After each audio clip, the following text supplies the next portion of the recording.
Hey, everybody, welcome to this episode of Think Business. Looking forward to talking with Brenda Meller, who's been a great resource to me as far as utilizing and leveraging LinkedIn. So, Brenda, thanks so much. It's good to see you. I appreciate you being on the podcast. MellerMarketing.com, Chief Engagement Officer at Meller Marketing. All right, so you are the LinkedIn guru. And so let's kind of dive in and talk about LinkedIn. As we're recording this, it's live March 11, 2025. And so what does everybody need to know about, some of the key things on how we use LinkedIn today? I think, first of all, thank you for inviting me back. It's always a pleasure chatting with you, John. First of all, we just need to think about, even if you're not on LinkedIn, people are looking you up on LinkedIn. I think that's really key. You might be spending more time on Instagram or Facebook, and that's where you're more comfortable socially, or that's really where you've been spending most of the time for your business. And LinkedIn is very similar to an online professional directory. So even if you're not super active there, you can build up and optimize your profile so people do look you up. They know a bit about you. They know who you're connected with. They understand the products and the services and the offerings that you have. So even if you've chosen that LinkedIn isn't going to be one of the top networks where you spend your time, neglecting LinkedIn can actually work against you. So make sure that it's updated and optimized there. Yeah, let's talk about it working against you. Can you go into a little bit more detail on that? Because I think there's two things. One, if you're on it and doing nothing. And two, if you're not on it. And so, what is the perception? To me, this is the pattern that I think people go through. I'm pretty confident in this. My business is referral. I get referred to people. And when people are referred to me, one of the first things they do is they go to LinkedIn and they check out my LinkedIn profile, because they want to look at where I went to school and where I've worked and, kind of get that glance of a resume. But they also want to see how real time I am. And it gives me that credibility. Have I posted recently? Have I posted content? They go from there to my website. From my website, they watch a video or two, download a couple podcast episodes. And then by the time they call me, the conversion is pretty high. But it always starts with LinkedIn. Typically. And so can you kind of talk about where LinkedIn, from your perspective, blows in? Yeah, I think you really nailed it there. And I was almost like following you through, like, it sounds like you've got a really great sense of what that customer journey is like. Yeah. And one thing that's why I just want to say one thing. And if you can, I want you to have the floor. I don't care about likes per se. I don't care. Not that I don't care about likes. I do, but I don't really care about likes or comments or this. I care that my phone rings, and it does. And I know LinkedIn is a big piece of that, regardless of how many likes I may get on a piece. Okay, so go ahead. Yeah, that's a great point, because who cares if likes and impressions and connections and all that are high numbers? If you're not achieving your business or career goals using LinkedIn, then who cares? What's it all for? If they're vanity metrics to some extent. But to your point of you really understanding what that customer journey is like, I'm going to offer something to your listeners and viewers here, and that is, when you're working with customers, new customers that are coming in, ask them the question, how did you hear about me? Ask them, where did you look me up? And you'll probably hear LinkedIn as a part of that conversation.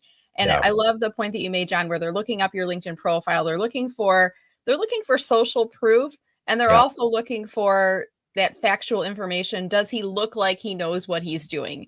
Does he have recommendations? Does it actually look like a real person, not a bot or a spam account or anything like that? So our profile can help to support that story, because when we're going to your profile, we've got a question mark. Philip sent me to John's profile, so I trust Philip and what he said to me. But when I get to John's profile, am I finding what I need for me? And I think that's really key. A lot of people, one of the big mistakes I see them making on their profile is they're writing about themselves. And I want you to keep in mind, it's actually not about you. It's about you as it relates to the audiences that you can serve. So in your about statement, for example, we don't need to hear your whole backstory about your entire life and career and how you left corporate. And we really want to know, what are the problems that this person can solve? What are the services that they offer? And then how can I do business with them? Having some type of call. You mentioned your website. Like, is there a way that someone who is not connected to you can leave your LinkedIn profile and visit your website or get an email address without being connected? Because if you're not connected, you don't have the email address, you don't have websites yet. and they may not be ready yet to do business with you, but they're learning more about you. So let's make sure that we have that call to action in there. Yeah, I love that. Let's talk about, you mentioned impressions. I don't know if anybody really understands what that means. So I'm hoping you can define it for us. Yeah. I like to use analogies a lot, John, because I think it helps it Good. to I love make it a little bit analogies. more Yeah. relatable. So I'm going to use the analogy here. When we think about impressions on your LinkedIn post, it's kind of like how many cars drove by a billboard on the side of a highway.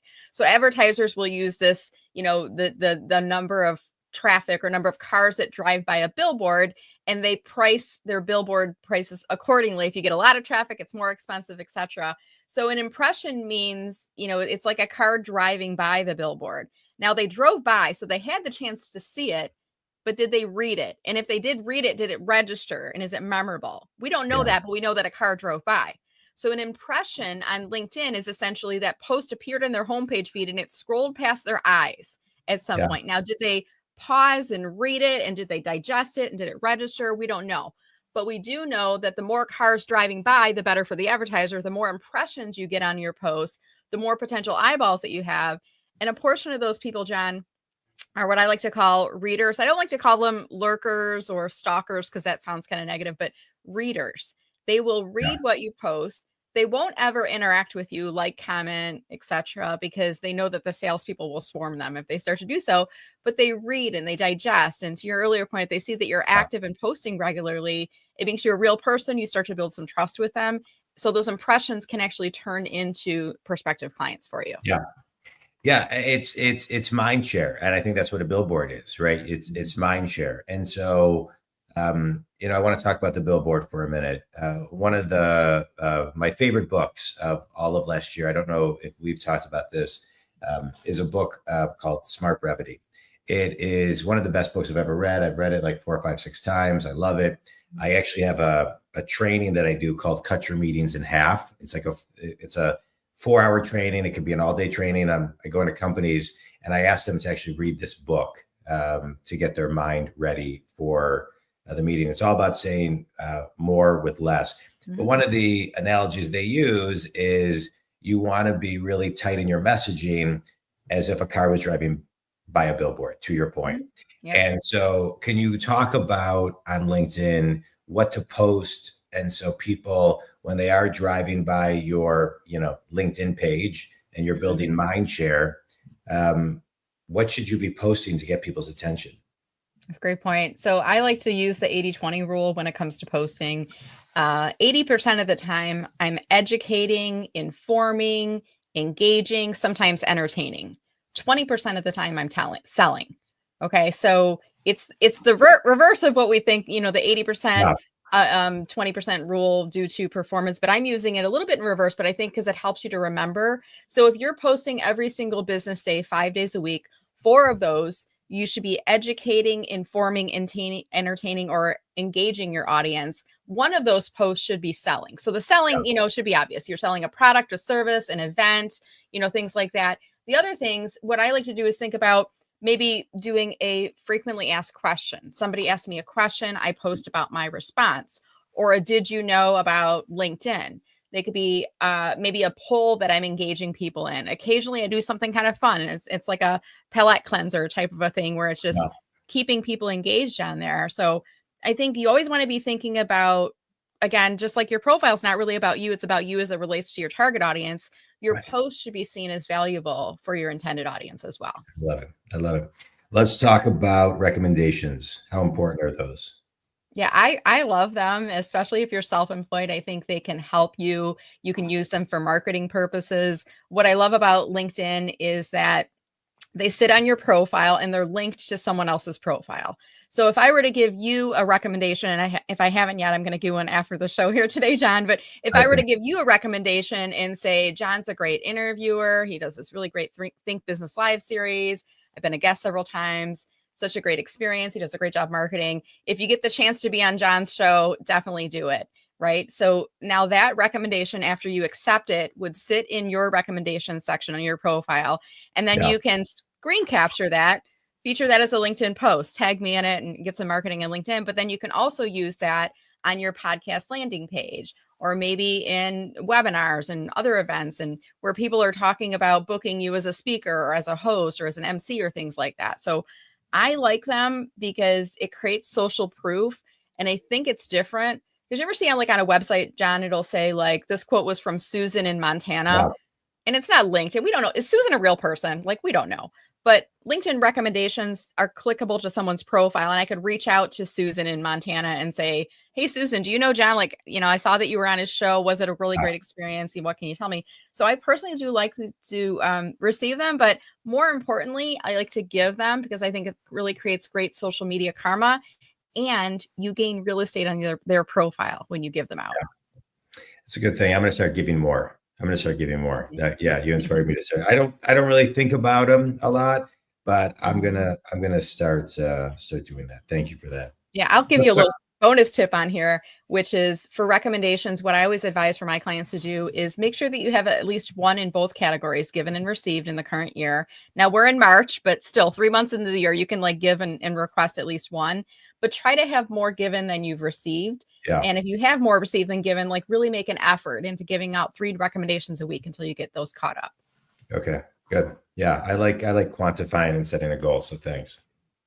Let's talk about the real estate of LinkedIn. It's one of the very first things you taught me so many years ago when I started working with you, is really looking at the profile page and understanding the real estate and where the eyeballs go on a page and how not to waste key real estate spaces. I just want to say this too. I can't remember exactly, but I think I don't remember where I met you, but I know when I met you, I either met you at this point or worked with you as a coach, as my LinkedIn coach, to help me really figure out LinkedIn. And I feel like every couple of years I get a refresher, which I think I probably need one right now. So yeah, I think maybe you're due for one now. yeah. So talk about kind of the real estate and where people should be paying attention. Yeah. So I think most important thing is like the top of your profile. You've got a current photo, one that's been taken in the last 5 years. Get ready for this. 5 years ago was 2020. So if your photo is older than 2020, get a new one. We want to look current. We want to look progressive. We want to make sure that we look like we look like today. Also, your header image, similar to that billboard analogy, billboard on the side of a highway, they don't leave those billboards up forever. They're changing those billboards out. Now they're like digital, so they're rotating in every 20 seconds. But in terms of your header image, that background image on your profile, I always recommend, John, that you change it at least once a year, if not quarterly. Now, if you follow me on LinkedIn, I change mine at least once a month, sometimes weekly if I'm promoting a webinar or a new checklist or something else. I have some evergreen messages I rotate in there as well. But the reason being, you have people that are repeat visitors to your profile. So if they're coming back to your profile and they've already seen the image, they're going to ignore it. But if there's a new message or something different up there, they're going to like, oh, okay, let's take a look at that. So I think it's really important to focus on the top elements of your profile. The goal is to keep the right people reading and to bring them down on the profile. And there's certainly other elements in there, but I think the top of the profiles are really the most important. Yeah, it's great. It's great.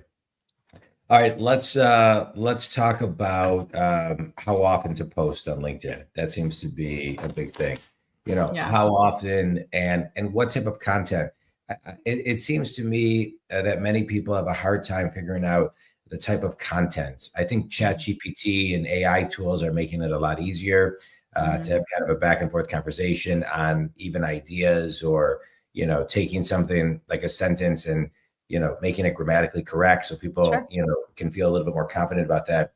But what types of things, and you talked a little bit about the 80-20, but what other types of things should people be thinking about posting? So I'll start with kind of frequency of posting. How often should people be posting on LinkedIn? You should be posting at least once a week minimum. That would be my recommendation. But I want to make sure we're not just getting stuck into focusing so much on what you're posting, because I would say posting and network engagement is a two-sided coin. And if you want to get better results for your posts, meaning more reach, more impressions, likes, comments, those types of things, you've got to be paying it forward and spending some time in the homepage feed every single business day, engaging with others, building up that social media karma, knowing that when you do so, many of those people are going to pay it forward and back to you. So when you're posting, they're going to be more likely to engage with you. So if you're posting once a week, the reason that frequency is important is it's helping to keep you top of mind for your network. One of the most recent stats I heard, John, was that 49% of LinkedIn's 1 billion members go on LinkedIn once a month or more. So the flip side of that is 51% of people don't even go on once a month. So Yeah. if that's the case, then if you're not posting weekly, if you're posting very sporadically or not at all, you're missing them when they come into the platforms. So getting into the homepage feed regularly, at least once a week, is really key. And Yeah. then you want me to give you a couple ideas on what people could post as well? Yeah. Okay. Please.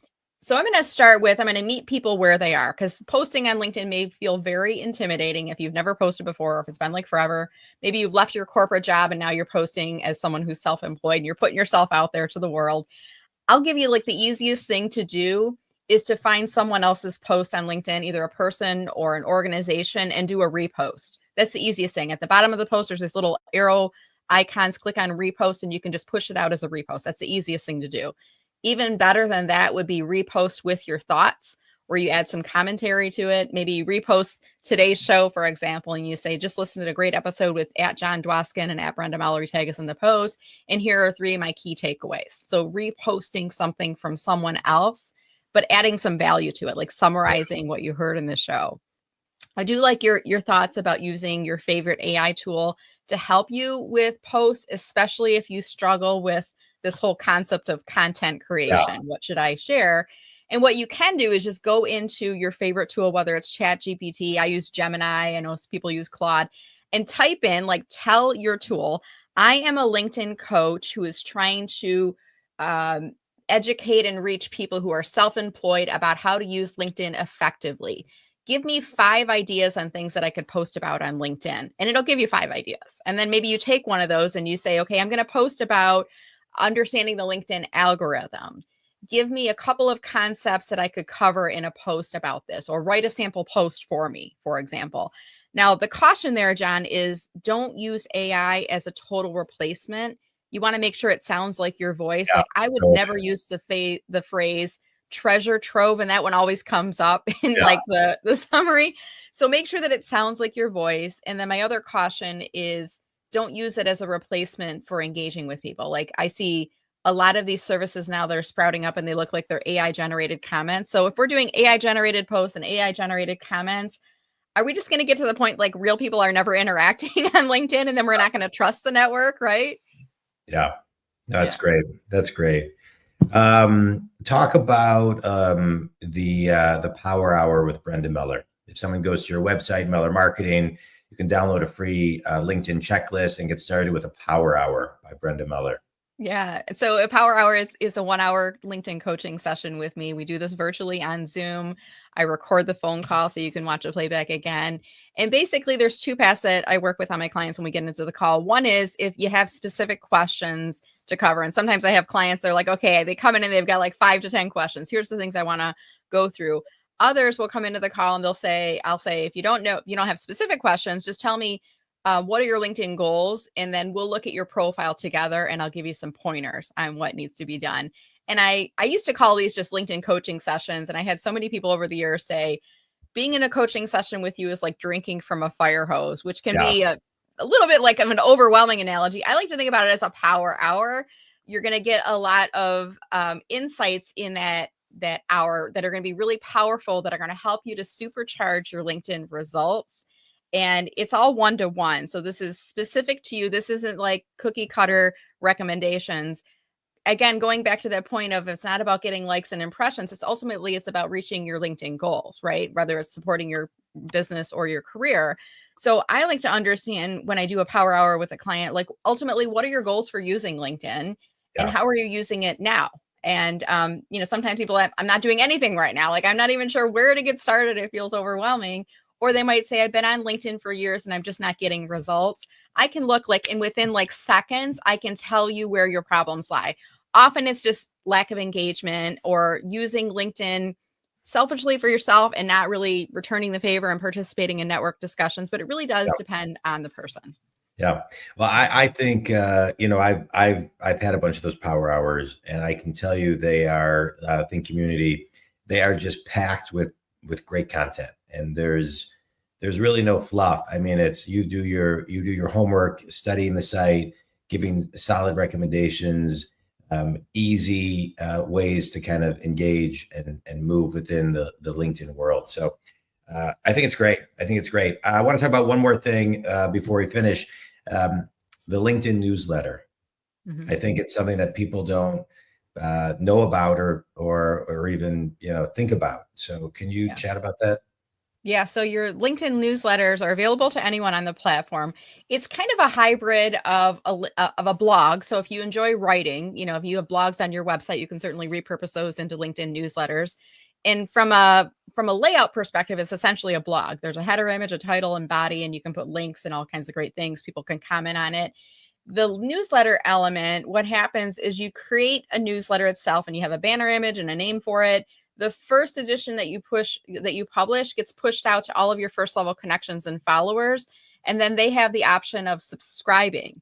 If they subscribe, what happens is they'll get notified both on the LinkedIn platform and then through their email as well. So it actually pushes that edition out to their email. Yeah. And I think the settings they used to do it daily. Now they're doing it like weekly. And there's a way that you can opt out if you don't want to get those in there. But it's kind of a hybrid of an email newsletter and a blog. The difference with your email newsletter, if you're managing your own through like a Constant Contact or, any of those types of site, MailChimp, etc., you don't get email addresses from your subscribers on a LinkedIn newsletter, but you can see who they are. And if they're not first level connections, there's a great opportunity to connect with them there. Yeah, I think it's a great tool. I did it a while ago. I have I think close to 1,900 people who have proactively opted in. And so it's just one great tool, I think that people don't know about. So it doesn't even get done. But when I tell people about it, they really love it. They really love it. All right, Brenda, quick speed round. Book that you've read that's had an impact on you. Gosh, I go back to Profit First, Mike Michalowicz. If I could give a second book, could I give a second book real quick? Yeah, of course. Diane Darling, She Said It. For those of you who are always quoting only men in speeches, presentations, things like that, it's a book of quotes from women. So really great resource. What's it called? She Said It. Okay, I'm going to buy that for my daughter for sure, and myself. Best piece of wisdom you've ever received? When you've reached the end of what you know, reach out and find experts to help you. Yeah, I love it. Finish this sentence. Somebody's feeling overwhelmed about LinkedIn. One small thing they can do today to get started is spend 15 minutes in the homepage feed, scroll through, see what other people are posting about, and engage when you see people that you know. It's great. Tell people who your ideal clients are and how they can connect with you, Brenda. Great. Well, I help the self-employed, I help executives, and I help organizations with their company and personal goals on LinkedIn. To learn more, best place is to go to my website, mellermarketing.com. That's MELL, mellermarketing.com. Alternatively, if you want to connect with me on LinkedIn, if you go to my profile, you're going to see the follow button. If you do want to connect with me, just go on the more button or the three dots, click on that, and mention that you heard me here on John's show. Great. Brenda, I can't thank you enough. I learn so much every time I talk to you. I appreciate you taking time to be on this on the podcast. I think community, LinkedIn is such an important tool. And there are the occasional people who say, I hate social media. I'm not on ...